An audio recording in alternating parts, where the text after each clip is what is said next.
ज्ञान की परंपरा चली है मुक्ताबाई के पास। हम्म, मुक्ताबाई से ज्ञान चला है विशोबा खेचर के पास। हम्म। तो विशोबा खेचर से ये ज्ञान चला है संत शिरोमणि नामदेव जी महाराज के पास। एक मिनट, आप इसी परंपरा को मानते हो? हाँ, आप जो परंपरा बता रहे हो उसको मानते हो? आपने क्या कहा कि गुरु परंपरा बता, तो मैं इसी इसी परंपरा से अगर आपको प्रमाण दिखाऊं कि वो अपनी परंपरा में जो भक्ति विधि है वो कुछ और बताते हैं और तुम कुछ और भक्ति विधि कर रहे हो। आप लोग क्या करते हो, दूसरों को हराने के लिए अपने आप को श्रेष्ठ बताते हो। नहीं, मैं कितना भाई, मुझे मेरे गुरु ने दासत्व दिया है, मुझे दास बनाया है। दास का अर्थ जानते हो? मेरे गुरु ने हमको दास नहीं बनाया है। हमारे गुरु ने कहा कि बेटा मैं भी पूर्ण ब्रह्म हूँ और तुम भी पूर्ण ब्रह्म हो, और शेर का बच्चा शेर ही होता है। नहीं, हम तो दास हैं। नहीं, हम दास नहीं है। हम बड़े नहीं है, हम तो भाई छोटे।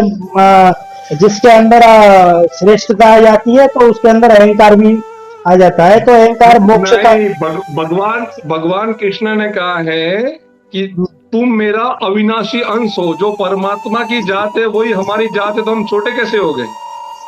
हो सकता है आपके अनुसार, हमारे अनुसार नहीं है। लेकिन मैंने आपको ये प्रमाण दे दिया है कि मेरी बात सुनो। अपने अपने आप को, बात सुनिए ना, अपने आप को दास मानना भी एक मन की खिन्नता है। ठीक है, अच्छी बात है, हो सकती है। जैसे अपने आप को शहंशाह मानने से अहंकार आ जाता है, तो अपने आप को तुच्छ और दास मानने से खिन्नता आती है। नहीं, हमारे अंदर ऐसा कोई भाव नहीं आया। नहीं, फिर भाव है तभी तो बात हो रही है।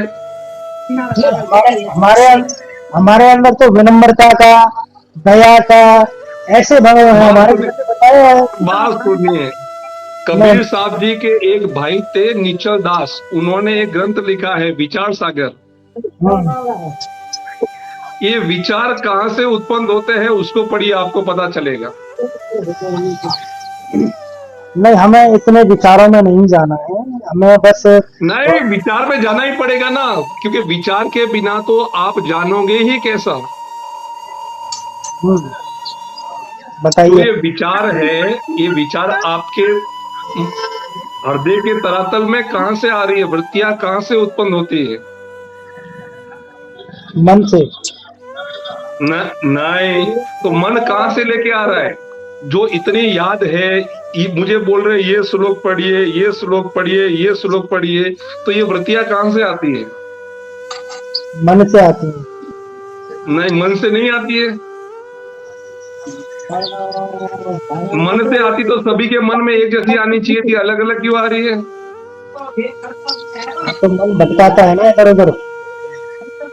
रेडियो अगर स्टेशन से बजता है तो सभी के एक जैसा बजता है, और टेप रिकॉर्ड अलग अलग बजती है। जैसे याद रखने के जो माइंड माइंड है, यहाँ पे जो खोपड़ी है, तो ये एक मेमोरी है, इसको सीपीयू बोलते हैं।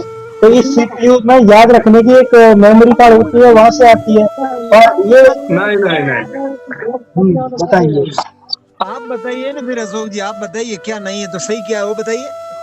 वो समझेगा ही नहीं, इसलिए मैं समझा ही नहीं सकता। कुछ चीजें समझ में तो आती है लेकिन समझाई नहीं जाती। देखो अशोक जी, मैंने आपको प्रमाण दे दिया कि ब्रह्म हमारे अंदर नहीं है। जो गीता ज्ञान देने वाला प्रभु है वो खुद स्वयं इस बात को कह रहा है कि मैं हमारे अंदर, मेरी बात सुनिए, और हमारे अंदर ब्रह्म नहीं है तो हमारे अंदर कौन है? हमारे अंदर पूर्ण परमात्मा का वास है, जिसके द्वारा हमको संचालित किया, यानी कि जिसके द्वारा हमारे अंदर हलचल हो रही है, हम चल पा रहे हैं, बोल पा रहे हैं, कोई भी कार्य कर पा रहे हैं। नहीं, मुझे समझ में नहीं आ रहा, हमारे अंदर किसका वास है? पूर्ण परमात्मा। पूर्ण परमात्मा मतलब पूर्ण परमात्मा है लेकिन ब्रह्म नहीं है। नहीं है ब्रह्म का मतलब लहर है और समुद्र है ही नहीं। मेरी बात सुनिए, जैसे आत्मा के रूप में ब्रह्म नहीं रह रहा, पर ब्रह्म सनातन पर ब्रह्म रह रहा है। मैं क्या बोल रहा हूँ, लहर है और आपके यहाँ समुद्र है ही नहीं, खाली लहर ही है। अरे लहर, मंद रूप भी तो काल है। अरे भैया लहर और समुद्र तो जब ज्वाइन ये करे जाएंगे, जब आप लोग है की ना, लहर होगी तब तो ज्वाइन करे जाएंगे। आप इतने कंफ्यूज हो ना, मुझे अभी जान के पता चला कि आपसे तो मेरी साधना पद्धति एकदम सीधी और सरल है। कुछ नहीं करना है, चुपचाप बैठ जाना है। सर्वव्यापी वही है, उसके अलावा कोई नहीं है, और उसका ही ध्यान करना है। चलो अच्छी बात है, आपके हिसाब से हो सकता है, लेकिन हमने तो आपको विधि प्रमाण, अब इन श्लोकों का क्या किया जाए, इन श्लोकों को जो गीता अध्याय 9, 4, 5, 6 जो प्रमाण दिखाए थे उनको निकाल दिया जाए, या उनको छोड़ दिया जाए, या उनको मतलब प्रमाण ही न माना जाए। आप क्या बोल रहे, फिर से बोलिए। जैसे मैंने आपको प्रमाण दिया गीता अध्याय 9 श्लोक नंबर 4, 5, 6, इन श्लोकों को प्रमाण माना जाए या छोड़ दिया जाए? आप अपनी वृत्ति से, अपने बुद्धि के तरह से समझ रहे हैं, जबकि इसमें समझाने के लिए और आगे बहुत कुछ है। तो समझाइए हमें। क्यों कि इसमें क्या कहा है वो तो आप समझ ही नहीं रहे हैं। तो आप समझाइए हमें, शुरू से पढ़ के समझाइए, गीता अध्याय 1 से पढ़िए आप तो। दुनिया में दो प्रकार का ज्ञान होता है, एक सुना हुआ, एक जाना हुआ। नहीं, दुनिया में 2 प्रकार का ज्ञान होता है, एक श्रुति, एक स्मृति। हमारा ज्ञान है ना, जाना हुआ ज्ञान है, सुना हुआ नहीं है। हाँ, सुना हुआ श्रुति आप जानते, श्रुति और स्मृति में अंतर जानते हैं आप? सब आप क्या बोलना चाह रहे हैं, मैं एकदम शब्द टू शब्द पूरा कान लगा के सुन रहा हूँ। श्रुति और स्मृति को बताइए जरा। यहाँ लिखा हुआ है, मया तत्वम इदम सर्वम जगत व्यक्त मूर्तिना मस्थानी सर्वभूतानि न चाहते सव वशिष्ठितः। आप इसका हिंदी अनुवाद करिए। मुझ निराकार परमात्मा से यह सब जगत जल से बर्फ के सदृश्य परिपूर्ण है, और सब भूत मेरे अंतर्गत संकल्प के आधार पर स्थित है। संकल्प के आधार से स्थित है। आगे बढ़िए। अब अभी आपने इतना ही पकड़ के बैठ गए हो, तो आगे पढ़िए। मैं तो मना कर रहा हूँ, मैं तो ये कह रहा हूँ कि आप एक से पढ़िए। तो मैं उनमें स्थिर नहीं हूँ। ठीक है, अब रुकिए। अभी आपने कहा कि अहम ब्रह्मास्मि, तो आप ब्रह्म कैसे हुए? ब्रह्मास्मि। हाँ, तो मैं कह रहा हूँ, आप ब्रह्म कैसे हुए फिर? आप इसका भी प्रमाण दे दीजिए साथ ही साथ में। मतलब आपने ये कहा कि हमारे अंदर ब्रह्म का अंश है, तो मैं भी ब्रह्म हूँ। तो आप इसका भी प्रमाण दे देते साथ में। तो हमारे अंदर तो ब्रह्म है ही है, प्रमाण क्या देना है उसका? तो ये फिर श्लोक गलत है। तो फिर मैं इसका प्रमाण देता हूँ। दीजिए। प्रमाण भी सुन लीजिए।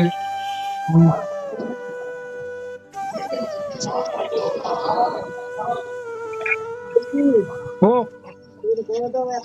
अरे वो के आऊं करे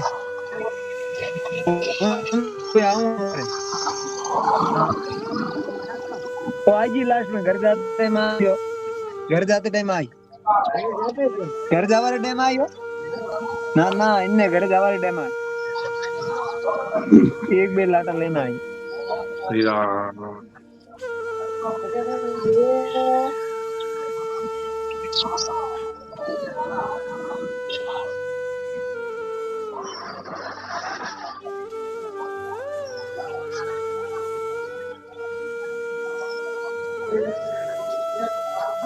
मिला प्रमाण, फिर दूसरे टॉपिक पे चले। नहीं, प्रमाण में पूरा गीता मेरे को एक एक चीज याद थोड़ी है किया, मैंने बहुत बार पढ़ा है ना, इसको ढूंढ रहा हूँ वही। अभी मेरे पास गीता नहीं है, मैं बिल्कुल खाली हाथ बैठा हूँ। अरे तुम खाली हाथ बैठे, आपको प्रणाम हो, राम राम हो। मैं बिल्कुल खाली हाथ बैठा हूँ। मैं तुम इतनी गीता खोल के बैठे हो और मेरे पास कुछ है ही नहीं, बस खाली हाथ बैठा हूँ। खाली हाथ बैठे तो मैंने तो नहीं कहा भगवान आप खाली हाथ बैठिए। तो मैं वही तो कह रहा हूँ, जब ज्ञान चर्चा करते तो इतना तो थोड़ा सा स्मृति में होना चाहिए। देखिए, अनुभव और स्मृति, पहला होता है तर्क, फिर होता है वितर्क, फिर आता है कुतर्क। मैं अपनी साधना पद्धति से पूर्णतः संतुष्ट हूँ। मैं इस विषय पे नहीं चर्चा कर रहा। मैं मेरा विषय ये है कि अभी जो आपने कहा कि मैं ही ब्रह्म हूँ, तो ब्रह्म, खुद ब्रह्म होने से पहले ब्रह्म भी तो होना चाहिए अंदर। मैं ही तो हटा दीजिए, खाली ब्रह्म ही है, उसके अलावा कुछ है ही नहीं। हाँ, तो मैं वही तो आपसे कह रहा हूँ, ठीक है, मैं आपकी बात को मान रहा हूँ, पर मैंने आपको प्रमाण दिया कि वो कह रहा है कि ये सारी लोग संकल्प के आधार से, मैंने संकल्प लिया है कि मैं अपने बच्चे का पालन पोषण करूंगा, तो उस आधार से वो मेरे अंतर्गत है, परंतु मैं अपने बच्चे के अंदर नहीं हूँ, क्योंकि वो बच्चा मेरे अंश से पैदा हुआ है। यानी कि मैं परमात्मा से जितनी भी आत्मा लाया हूँ। अब एक उदाहरण से समझिए कि मैंने ये सैमसंग का मोबाइल खरीदा है, तो मैं ये कह सकता हूँ कि ये मोबाइल मेरा है। गीता का अंदाज देने वाला प्रभु ये कह सकता है कि ये आत्मा मेरी है, परंतु वास्तव में ये मोबाइल बना फैक्ट्री में, किसी और इंजीनियर ने बनाया है। मैंने अपनी भक्ति करके इन आत्माओं को ले लिया है, अब ये मेरी हो चुकी है। जब ये वास्तविक सच्चाई जान चुकी होंगी, तब वो अपने ठिकाने पे चली जाएंगी। इसी प्रकार गीता में भी यही ज्ञान इसी आधार से दिया है। गीता के अंदर का प्रभु कह रहा है कि ये आत्मा मेरा ही अंश है। मैं इनको संकल्प के आधार से इनको रोके रखा हूँ, और वास्तव में मैं इनके अंदर नहीं हूँ। इतनी सी बात है। उन्होंने कहा है मैं अंदर नहीं हूँ और अंदर भी हूँ, ये भी तो कहा है ना। तो आप अंदर होने का प्रमाण दीजिए। देखिए, गहना सोने के अंदर नहीं है और अंदर भी तो है। ऐसा है, मैं हम आपको कमल चक्रों का, फिर आपको कमल चक्रों पे जाना पड़ेगा। कहाँ जाना पड़ेगा? कमल चक्र। कमल चक्र, शरीर के भीतर 12 कमल चक्र होते हैं, जिनका प्रमाण देवी पुराण में, गरुड़ पुराण में, शिव पुराण में और कई जगह लिखा हुआ है कि शरीर के भीतर कमल चक्र हैं, जिनके अंदर 5 देवता को लेकर पूर्ण परमात्मा तक स्थित हैं। ब्रह्मा, विष्णु, महेश, भगवती और गणेश। और त्रिकुटी पर गुरु का निवास है, परमात्मा का निवास है। और काल ब्रह्म का उससे आगे ऊपर निवास है। और ऊपर चुटिया पे पूर्ण परमात्मा पर ब्रह्म का निवास है, सनातन पर ब्रह्म का निवास है, जिनका अच्छा, मैं प्रमाण एक प्रश्न पूछूं? विद शास्त्रों को मैं दे सकता हूँ। मैं एक प्रश्न पूछूं क्या? आप पूछिए। आप आपने इन कमल चक्रों को देखा है? और वैज्ञानिक दृष्टि से भी, और शास्त्रों में भी देखा है मैंने। मैंने क्या कहा, शास्त्र छोड़िए, आपने इनको देखा है? अरे भैया, मैं बता तो रहा हूँ, वैज्ञानिक दृष्टिकोण से भी कमल चक्रों का प्रमाण मिलता है। मैं प्रमाण की बात नहीं कर रहा हूँ, आप हाँ या ना बोलिए। आपने इन चक्रों को देखा है? नहीं, मैंने नहीं देखा। तो फिर मैंने देखा हूँ, अभी बोलो। नहीं, जब मैंने देखा ही नहीं आंखों से, तो कैसे बता? झूठ तो बोल नहीं सकता ना मैं। मैंने देखा हूँ ना। हाँ, आप बोल सकते हैं, आपने देखा होगा।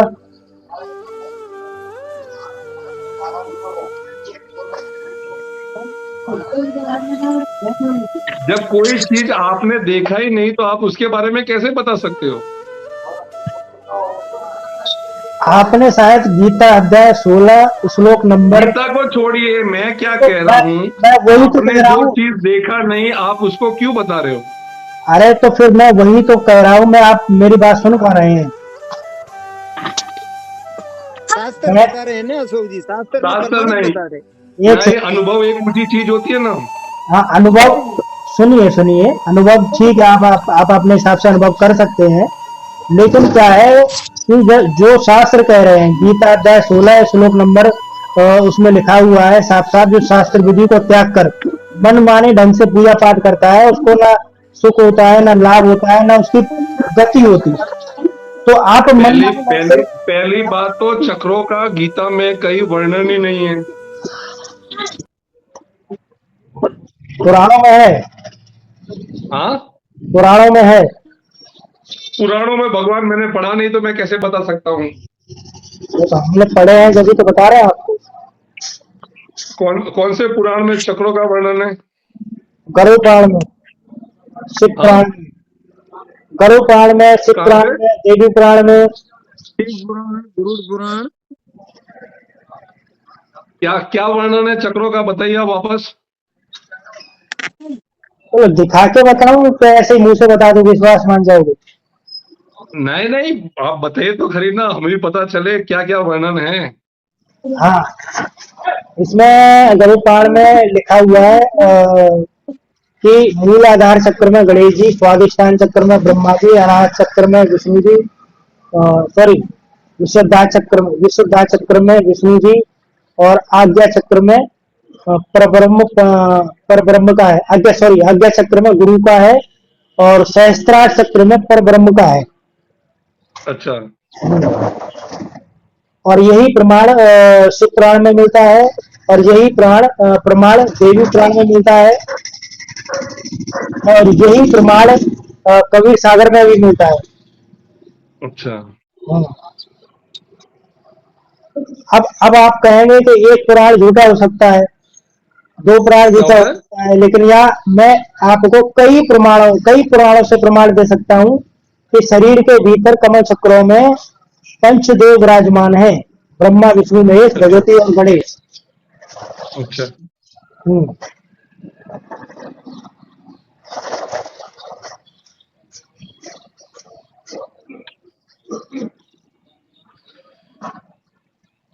तो और आप ये, बताइए मूलाधार के बारे में कुछ बताइए। मैंने बताया ना, मूल आधार चार चार कमल पंखुड़ी का होता है वो, उसमें गणेश जी विराजमान है। ठीक है, वहां तक हम जाएंगे कैसे? उनका मंत्र होता है, मंत्र जाप करके जाएंगे, जो परंपरागत गुरुओं से प्राप्त होगा, वो मंत्र जाप करेंगे, तब वो कमल चक्र खुलेंगे आप पे। कैसे मंत्र होते हैं वहां पे? नहीं, मंत्रों के विषय में नहीं बता सकते ना। अच्छा। नहीं, वो नहीं बता सकते। ठीक, ठीक है ठीक है। आप गुरु का आदेश मानते हैं? हाँ। गुरु का आदेश मानते हैं?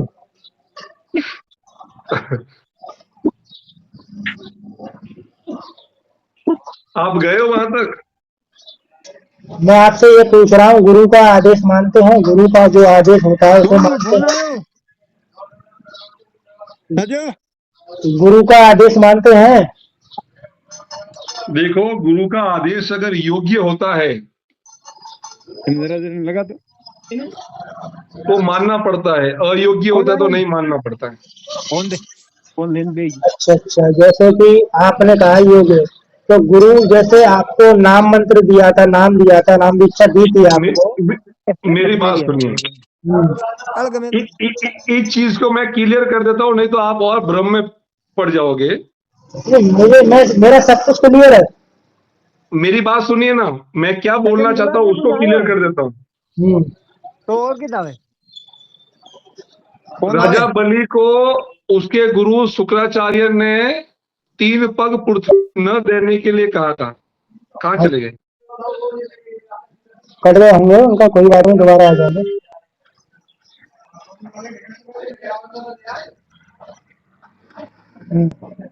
बोलिए। ठीक है, हम्म।